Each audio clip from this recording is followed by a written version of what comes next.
This program is rated PG. It contains themes and scenes which may not be suitable for very young audiences. Parental guidance is advised. Be advised that the views and opinions of the hosts and guests do not reflect those of the station.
Magandang gabi po sa ating mga kasambahay. Muli pong sumasayong kaibigan sa Tatad. Kasama po si Ariel Ayala sa ating programa Una sa Lahat. Kasama rin po natin ang dalawang kaibigan nating matalik, si Butch Valdez na siyang pinuno ng Save the Nation Movement at saka si Dr. Gil Ramos, isang data analyst at scientist.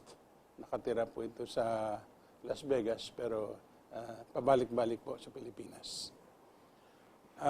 Pag-uusapan natin ngayong gabi ang isang paksang ayaw pag-usapan ng marami. Araw-araw po sinusundan natin ang mga balita. Nakatutok po tayo sa mga gustong pumalit kay Pnoy. Hindi natin tiyak na gusto ni Pinoy na mapalitan, pero maraming gustong pumalit. Halimbawa, mangyari na matapos na nga itong administrasyon na ito, ano ang dapat mangyari sa Pilipinas? Hindi natin pag-uusapan kung ano ang nakikita nating mangyayari. Gusto kong pag-usapan natin ngayong gabi kung ano ang gusto nating mangyari sa ating bayan. Kaya kausap natin dalawang kaibigan, mga bata pa po ito, pero may sapat ng karanasan para pag-usapan ang hugis ng lipunan na dapat lumitaw pag nawala na po si Pinoy. Pwede ba yan? Framework na yan? Okay. Butch, umpisa natin sa'yo. Well, napakaganda ng tanong na anong mangyari after Pinoy? In other words, anong dapat gusto natin? No? Anong gusto natin? Anong dapat mangyari after Pinoy? Dahil ang nakakatuwa dito sa ating history, ito mga nagpapapalit ng pagpapapalit natin ng mga namumuno, mukhang yung programa, kung anong gusto nilang mangyari during their administration, has not been formed prior to the elections. They actually start forming it when they put their team together to come up with the program, which takes maybe 100 days at the minimum. Or 6 years. Or 6 years. But yun lang ang siguro dapat natin pag-usapan. At matulungan na rin itong mga kandidato dahil mukhang wala naman talagang naglalabas ng kanilang mga programa. What maybe is the direction our country should go in the light of what is going on now. Kung anong mga nangyayari ngayon. Hindi lang dito sa loob ng Pilipinas, kundi sa labas. Okay, halimbawa sa ekonomiya, Butch. Right. Ang ekonomiya natin ay isang tinatawag kong ampaw. We have very good statistical figures, yung mga GDP growth rates. But it is in complete disconnect. Kung ano man linalabas natin na 7.2%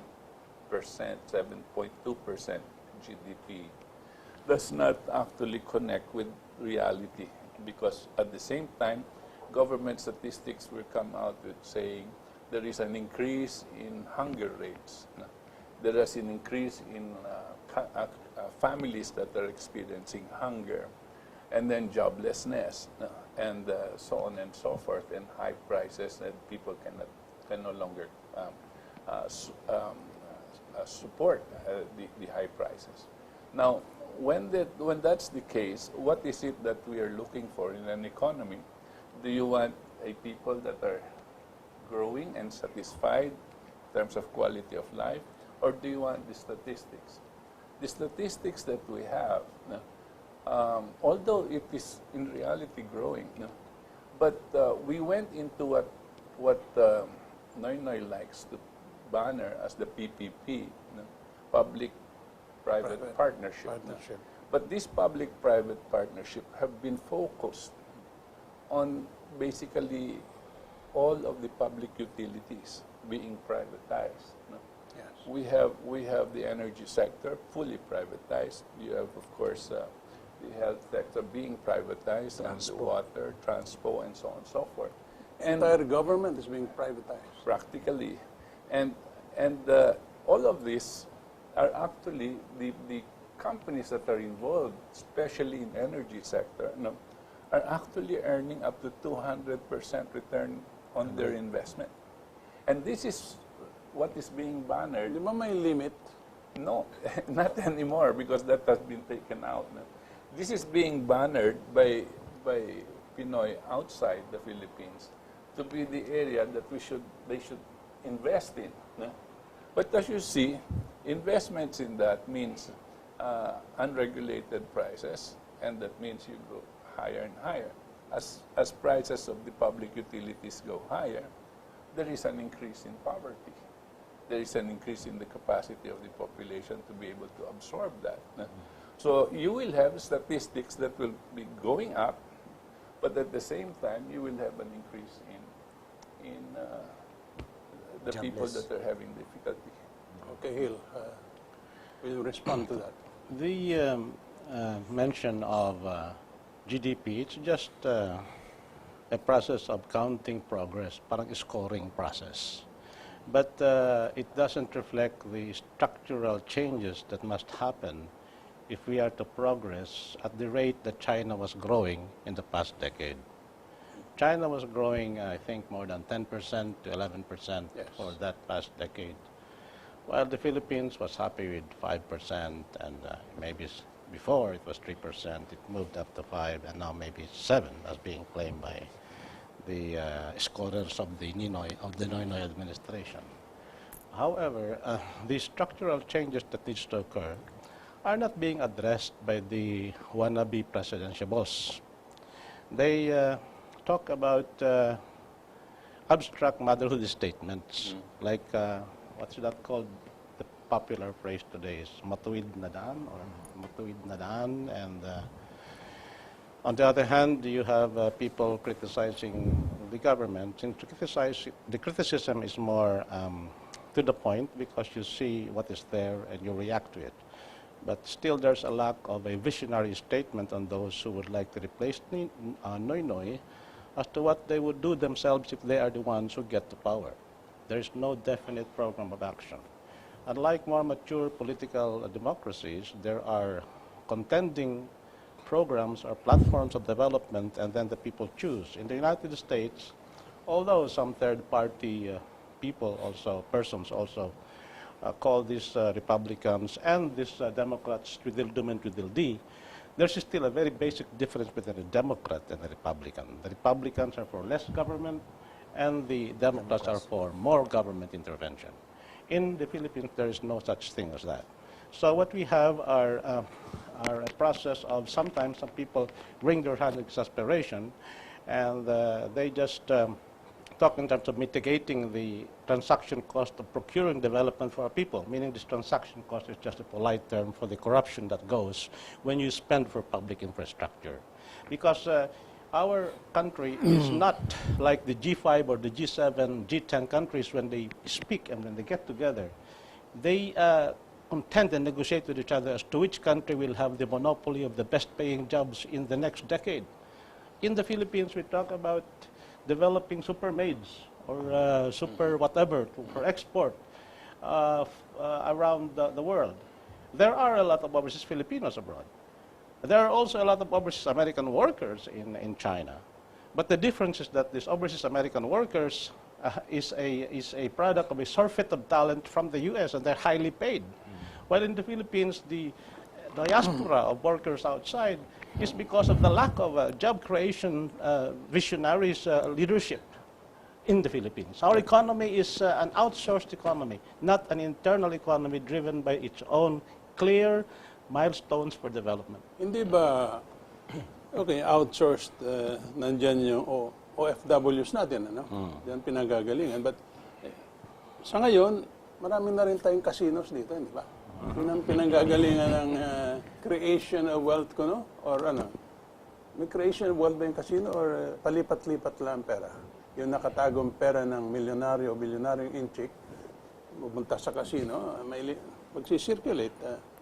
The most benefit, I think, that the government generates from all of these casinos is whatever the government take on it, the taxes on it, and so on and so forth. But in terms of generation of wealth or generation of jobs even, no? It's actually very limited. Limited.